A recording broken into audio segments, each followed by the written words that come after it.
صحرا عرب ہائے بیابان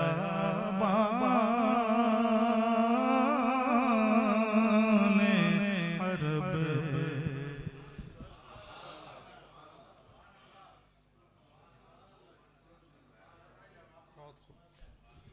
سبحان اللہ.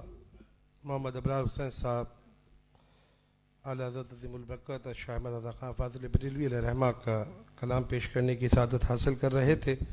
میں اپنے ایوان سے اگلے مقرر جناب قبلہ ڈاکٹر اویس معصومی صاحب سے درخواست کروں گا کہ آپ تشریف لائیں اور اپنے ملفوظات سے ہمارے قلوب و اذہان کو منور فرمائیں.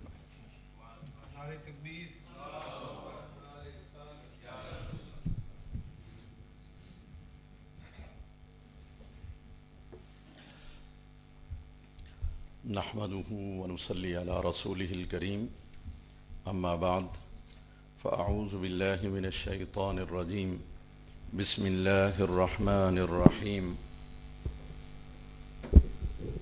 ومن يؤت الحكمة فقد أوتي خيرا كثيرا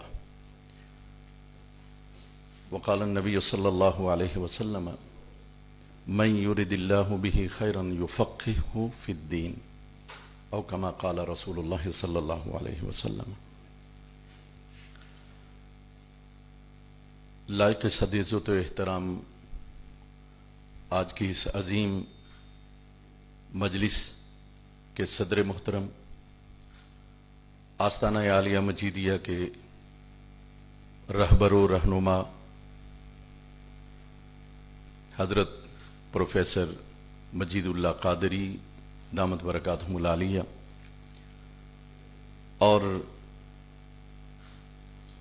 ہمارے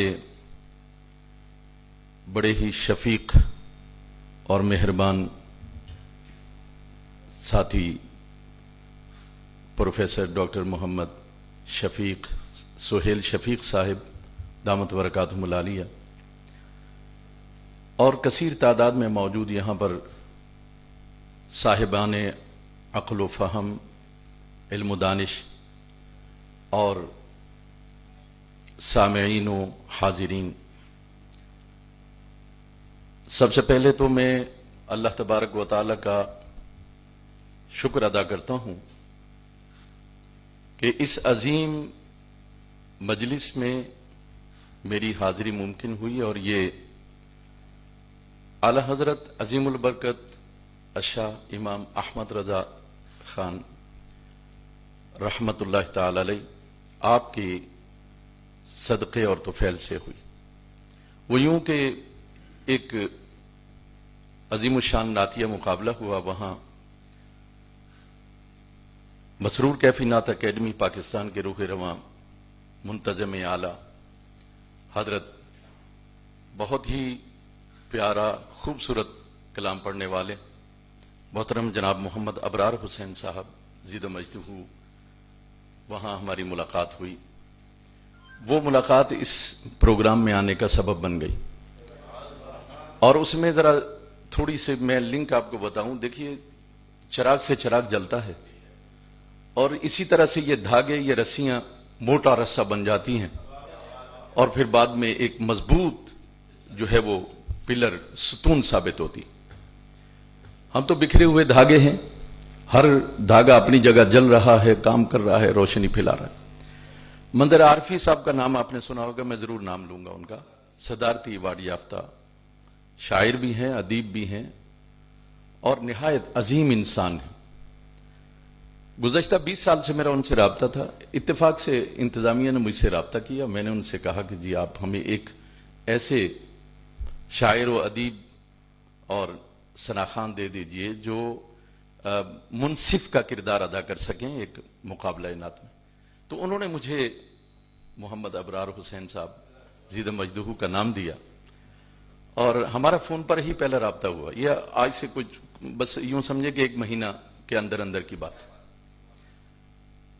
جب وہاں پر ہم موجود تھے تو پہلی ملاقات ہوئی، ایک دوسرے کو دیکھا اور اس کے بعد پروگرام کے بعد کچھ اتفاقات ایسے ہو گئے کہ جو نتائج آئے اس میں ہماری جو رائے تھی وہ تقریباً ملتی جلتی تھی، اور اس طرح سے یہ ایک رابطہ اور تعلق ہمارا قائم ہوا، اور پھر اس کا نتیجہ آج کی حاضری کی صورت میں برآمد ہوا۔ میں ان کا شکریہ ادا کرتا ہوں، انہوں نے اس عظیم الشان پروگرام میں مجھے مدعو کیا، اور یہ میری سعادت، میرے لیے بہت بڑی سعادت کی بات ہے کہ میں یہاں آج حاضر ہوں اور آپ سے میں مخاطب۔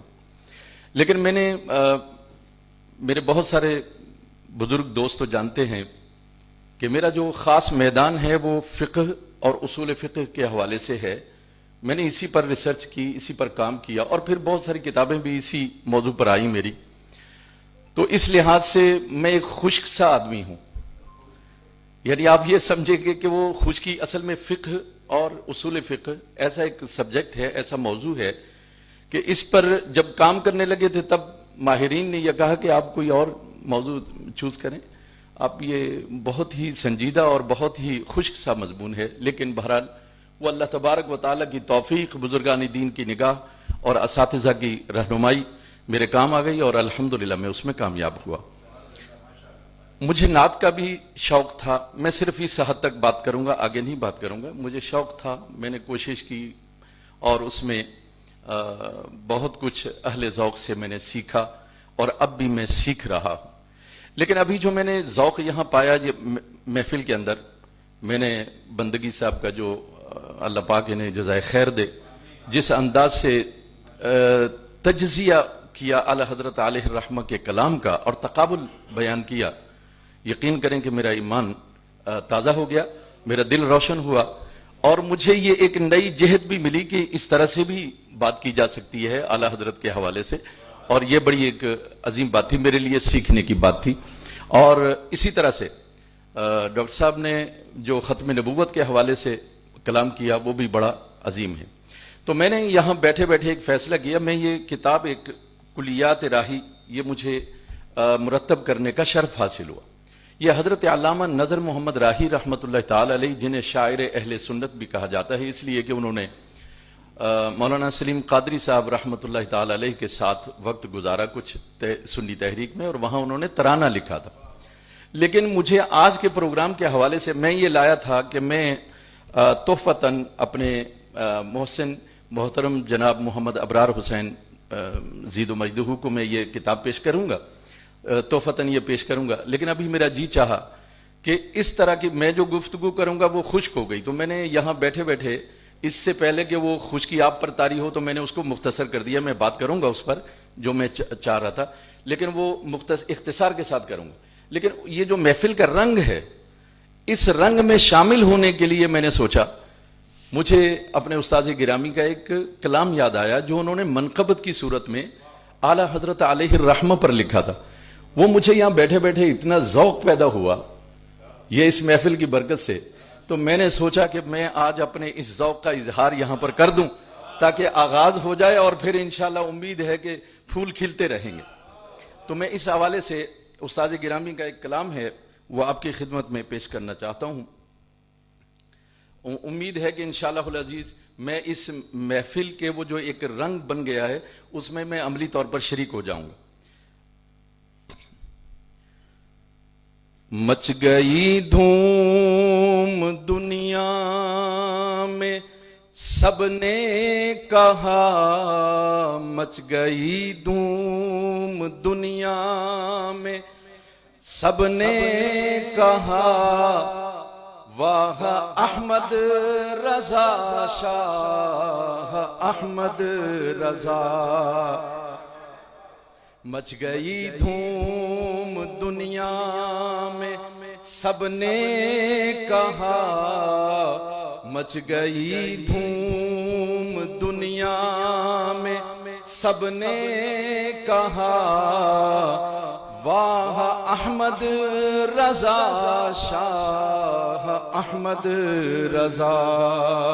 دودھ کا دودھ پانی کا پانی کیا، دودھ کا دودھ پانی کا پانی کیا، واہ احمد رضا شاہ احمد رضا۔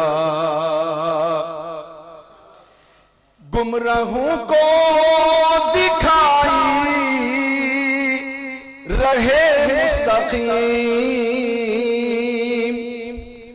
گمراہوں کو دکھائی رہے مستقیم، اور بنایا غلام رسول کریم، اور بنایا غلام رسول کریم۔ اہل سنت ہے کیا سب کو سمجھا دیا، اہل سنت ہے کیا سب کو سمجھا دیا، واہ احمد رضا شاہ احمد رضا، مچ گئی دھوم دنیا میں سب نے کہا، واہ احمد رضا شاہ احمد رضا۔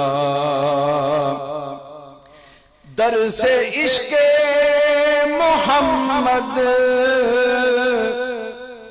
درس عشق محمد کا سب کو دیا، شادمان نبی کا تعاقب کیا۔ درس عشق محمد کا سب کو دیا، شادمان نبی کا تعاقب کیا۔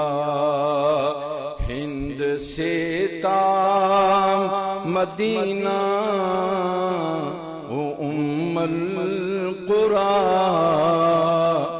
ہند سے تا مدینہ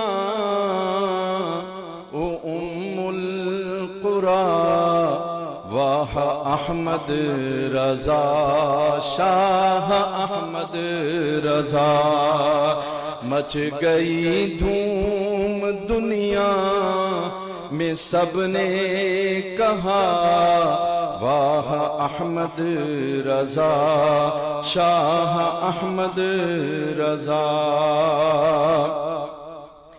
دل ملا اٹھے سب شادمان نبی، دل ملا اٹھے سب شادمان نبی، آ گئے جب مقابل ہے احمد رضا، دل ملا اٹھے سب شادمان نبی، آ گئے جب مقابل میں احمد رضا،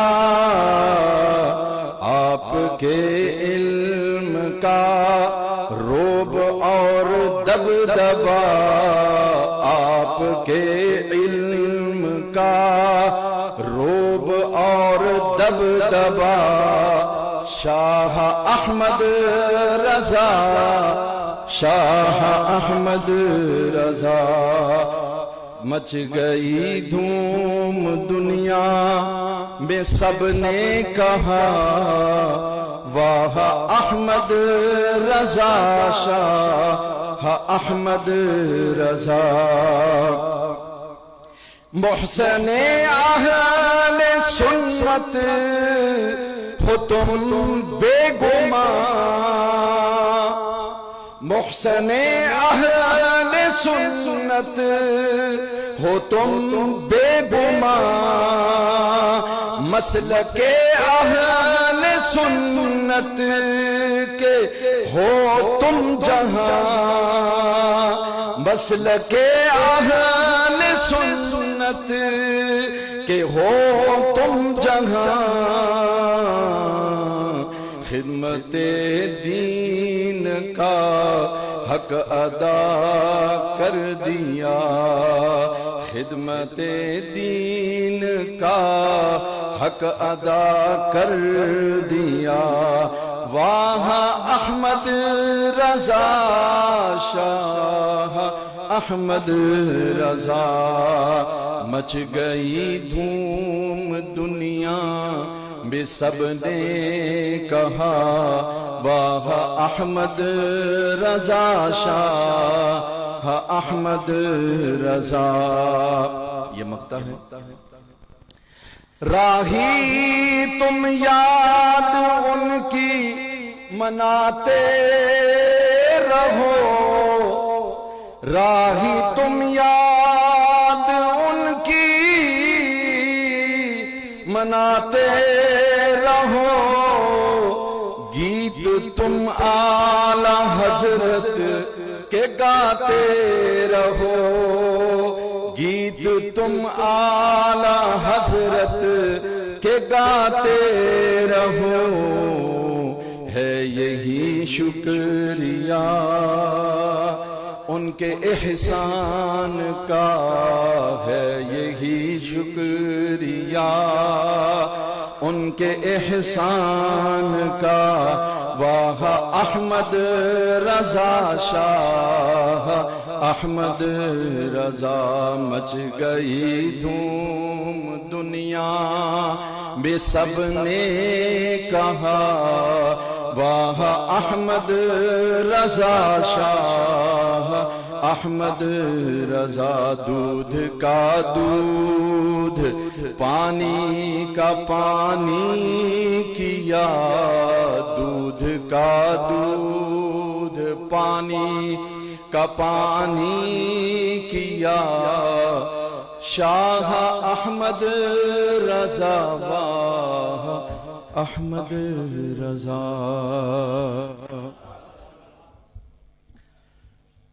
یہ آج کی اس بابرکت اور عظیم الشان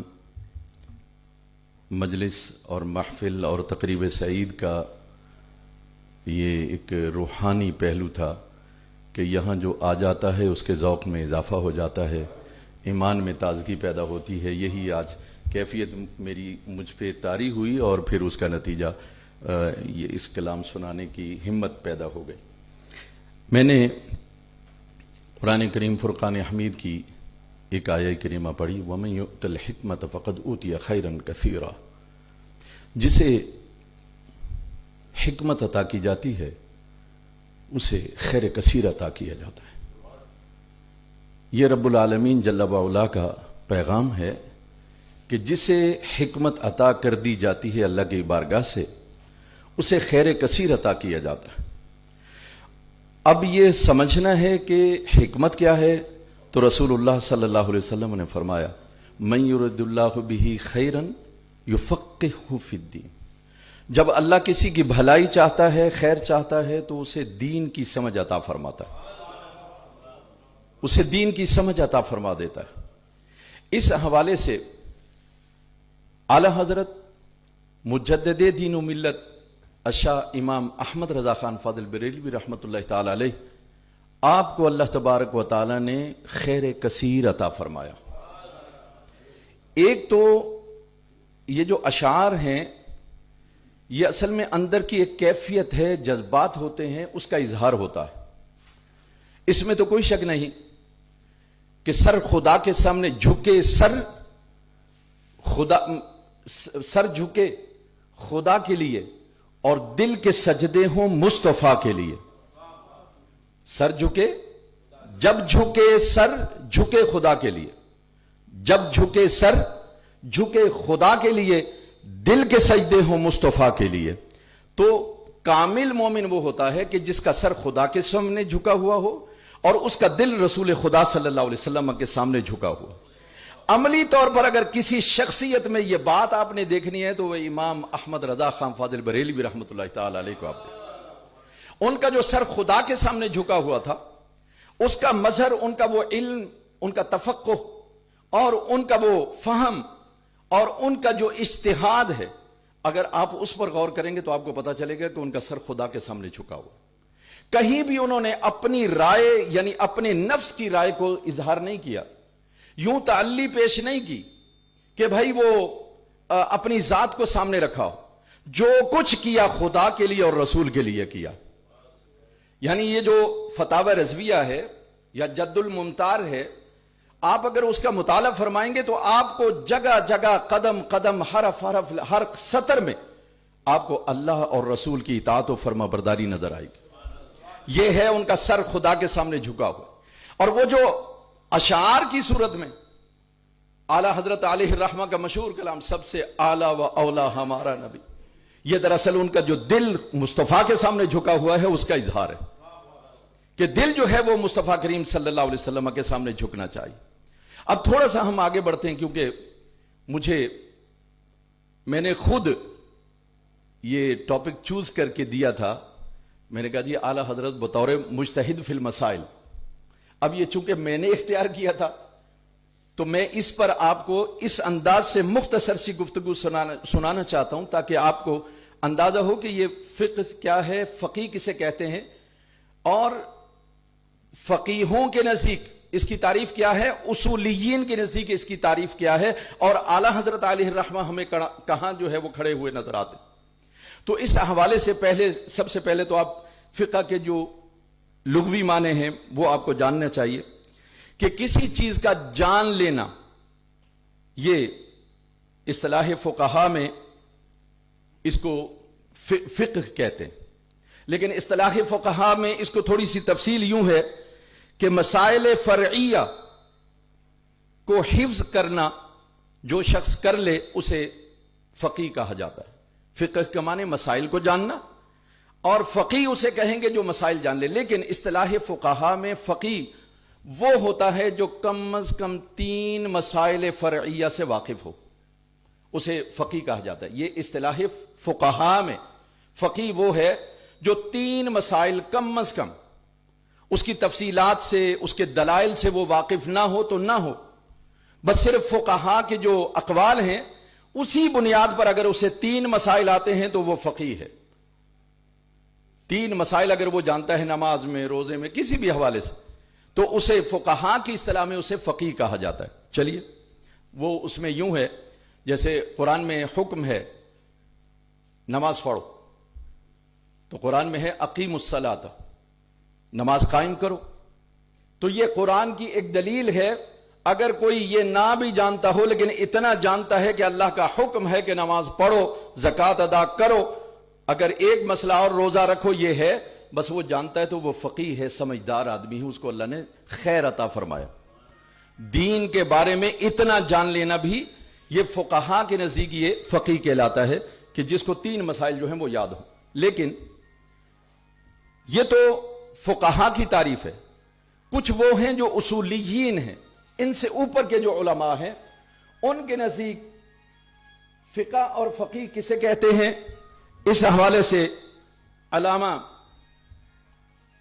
علاء الدین حسکفی حنفی رحمۃ اللہ تعالی علیہ اور علامہ شامی رحمۃ اللہ تعالی علیہ نے اس کی تعریف جو ہے وہ اس طرح سے کی ہے۔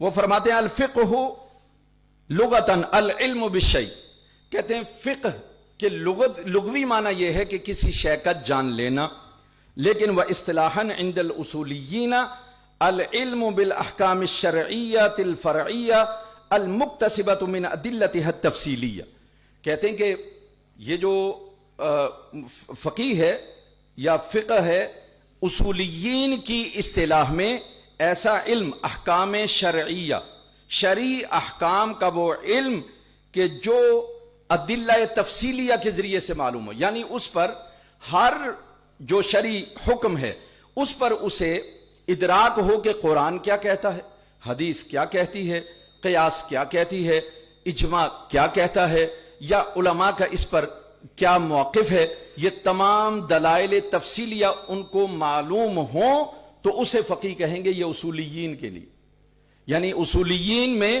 فقیہ وہ ہے جو تمام احکامات جو شرعی احکام ہیں ان تمام پر عبور رکھتا ہو، اور نہ صرف یہ کہ عبور رکھتا ہو بلکہ ایسا عبور کہ جس پر وہ دلائل پیش کر سکتا ہو، قرآن سے، سنت سے، اجماع سے اور قیاس سے وہ کر سکتا ہو، تو اسے جو ہے فقیہ کہا جاتا ہے۔ اب یہ جو فقہا یا اصولیین کی جو تعریف ہے اس پر اگر ہم غور کریں تو امام احمد رضا فاضل بریلوی رحمت اللہ تعالی علیہ آپ اس مقام پر نظر آتے ہیں کہ اس سے بھی آگے آپ کا مقام ہے. یعنی آپ نہ صرف یہ کہ فقہا کی اس تعریف پر پورا اترتے ہیں بلکہ اصولیین کی تعریف سے بھی تھوڑا سا آگے, اور وہ تھوڑا سا جو آگے ہے اسے مجتہد کہا جاتا ہے, اسے مجتہد کہا جاتا ہے. اب یہ اگر کوئی شخص عالم دین ہے اور وہ فتاوی رضویہ کا اس حوالے سے اگر وہ مطالعہ کرے یا جد الممتار کو ہی دیکھ لے تو اسے بے شمار مسائل ایسے نظر آئیں گے جہاں اعلی حضرت علیہ الرحمہ نے اپنی رائے, مجتہدانہ رائے پیش فرمائی ہے. لیکن یہ اعلی حضرت کا بڑا پن ہے, بڑا ظرف ہے کہ آپ نے ہمیشہ, یہ میں نے خود پڑھا کہ جد الممتار میں ایک مسئلے پر میں ابھی ذکر کرتا ہوں, انہوں نے ایک مسئلہ مثال کے طور پر عرف ہے, تعامل ہے امت کا. عرف کہتے ہیں جو عام بات رواج پا جاتی ہے, اور تعامل امت مسلسل کئی عرصے سے اس پر عمل کرتی چلی آ رہی. جیسے میلاد شریف ہے, یہ بھی امت کا ایک تعامل ہے کہ اس طرح سے ہم میلاد مناتے ہیں. تو عرف و تعامل ہو یا مائے مطلق اور مائے مقید ہو, اس حوالے سے اعلی حضرت نے بڑی تفصیل سے بحث فرمانے کے بعد اپنی رائے کا اظہار کیا. لیکن جب اپنی رائے کا اظہار کیا, جو بات عرض کرنی اعلی حضرت علیہ الرحمہ کے ظرف کی, آپ نے فرمایا کہ عاجزی ہے, انکساری ہے کہ یہ میں جو رائے پیش کر رہا ہوں یہ حاشا وکلا یہ میری طرف سے نہیں ہے. اللہ اکبر, یہ میری طرف سے نہیں ہے. نام لیا امام ابو یوسف رحمت اللہ تعالی علیہ کی جو فکر مجھے ملی اس کی روشنی میں میں یہ اپنی رائے پیش کر رہا ہوں. آج تو سرقہ تو عام ہوتا ہے یونیورسٹی میں, ہمارے اساتذہ جانتے, لوگ آتے ہیں وہ چیزیں چرا کر کے اس کو اپنے نام سے بنا دیتے ہیں. اچھا پھر رنگ روگن بھی ایسا کرتے ہیں پتہ ہی نہیں چلتا, وہ تو کوئی دقت نظر سے دیکھے یا چشمہ اس کے پاس ہو تو پھر وہ پہچان لیتا ہے. ورنہ تو تھانوی سے لے کر کے آنوی تک, عثمانی تک سب کے ماشاءاللہ سے ہمارے پاس ریکارڈ موجود ہے کہ کیا کس نے کیا کیا گل کھلا. اور تو چھوڑیے, آپ ابھی ختم نبوت کے حوالے سے بات ہو رہی تھی, تو جس کے خلاف یہ ختم نبوت کا محاذ سرگرم ہے, جنہیں غیر مسلم قرار دینے کے لیے قراردادیں پیش کی گئیں اور ایک بڑی لمبی چوڑی تحریک علماء نے قربانیاں دیں, مسلمان شہید ہوئے, اس کی کتابوں سے بھی, اس مرزائی اور قادیانی کی کتابوں سے بھی بڑے بڑے علماء نے جو ہے وہ سرقہ کیا ہے. یہ میں نے بس مختصر سی آپ کو پیش کر دی کیونکہ یہ ہمارا موضوع نہیں ہے.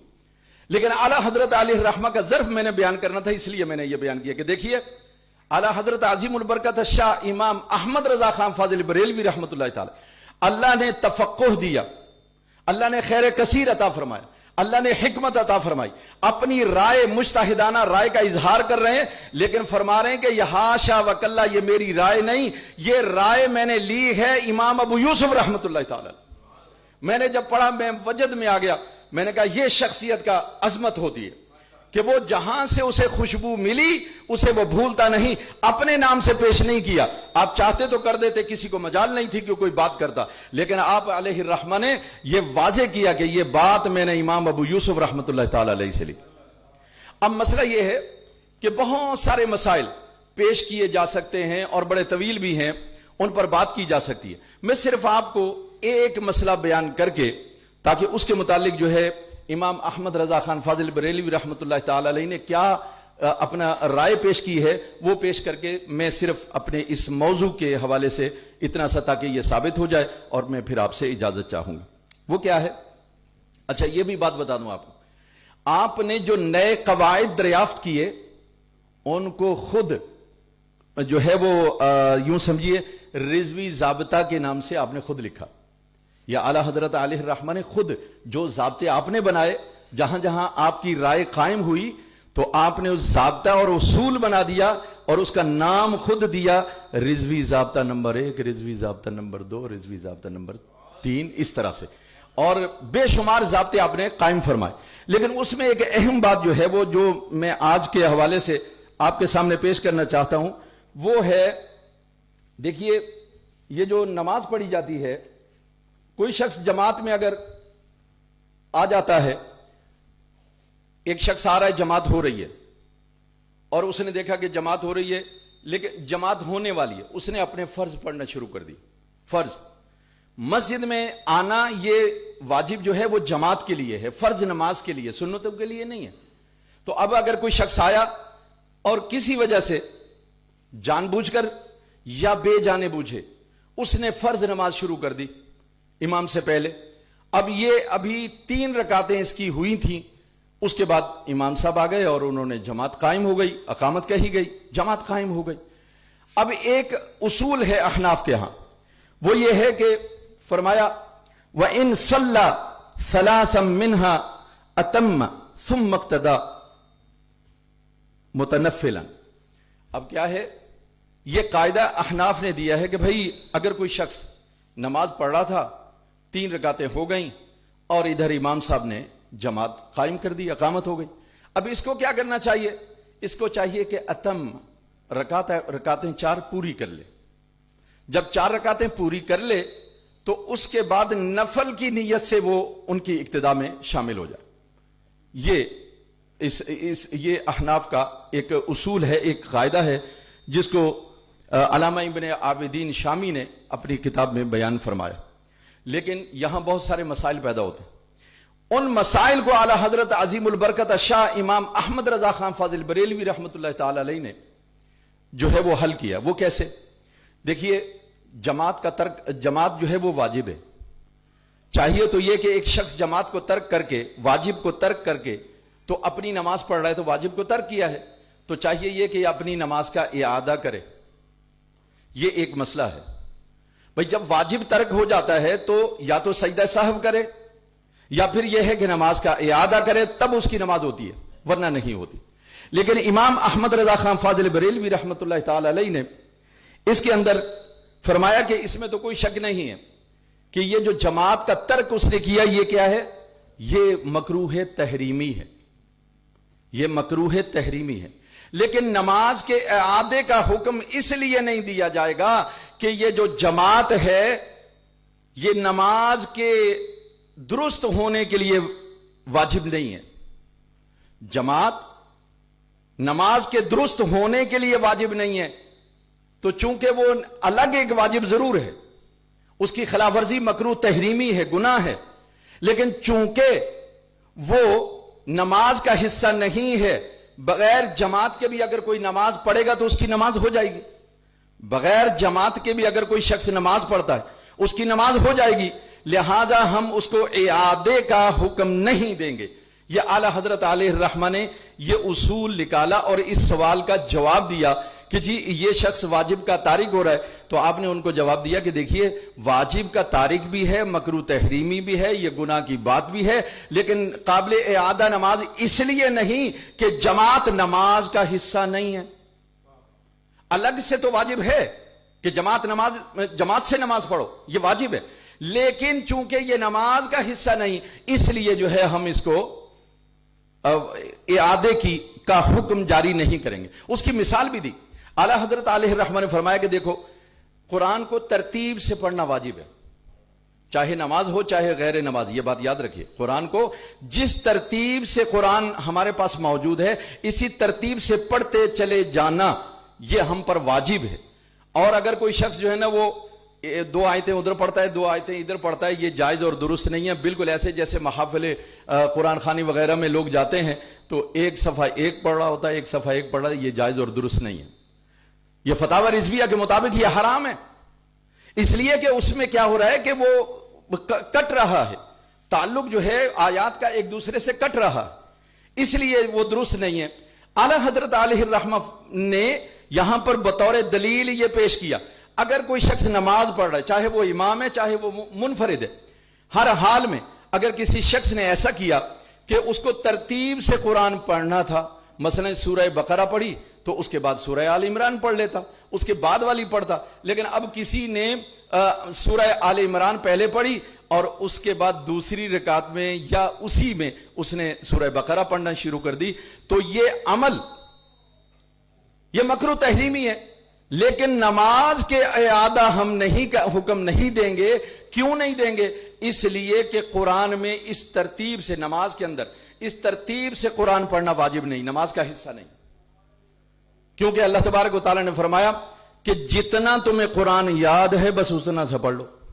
تو وہ کہیں سے بھی ہو سکتا ہے، لہذا آگے سے پڑھے پیچھے سے پڑھے. اگرچہ اس نے یہ کام اچھا نہیں کیا، مکروہ تحریمی ہے، گناہ ہے، لیکن نماز کے اعادے کا حکم نہیں دیا جائے گا، نماز لوٹانے کا حکم نہیں دیا جائے گا، اس لیے کہ یہ نماز کا حصہ نہیں، واجب نماز کا نہیں ہے، یہ قرات قرآن کا واجب ہے، یہ قرات قرآن کا واجب ہے، نماز کا واجب نہیں. یہ حالہ حضرت علیہ الرحمہ نے یہ دلیل دی ہے. بس مسائل تو بہت سارے ہیں، تو میں یہاں پر یہ بات کہہ کر، صرف یہ جملہ کہہ کر کہ میں نے جب ان مسائل کو غور سے دیکھا، کیونکہ میں ایک طالب علم ہوں فقہ اور اصول فقہ کے حوالے سے، تو میں نے جب غور کیا تو مجھے نظر آیا کہ وہ جو شان مجتہد ہے وہ اعلیٰ حضرت علیہ الرحمہ کے اندر بدرجہ اتم پائی جاتی ہے. اور آپ دراصل مجتہد فی المسائل، آپ مجتہد فی المسائل ہیں، لیکن آپ نے عاجزی اور انکساری کا جو ہے مظاہرہ کیا. اللہ پاک سے دعا ہے کہ رب العالمین اس عاشق رسول کی گور منور فرمائے اور ہمیں ان کے نقش قدم پر چلنے کی توفیق عطا فرمائے. وما علینا الا البلاغ.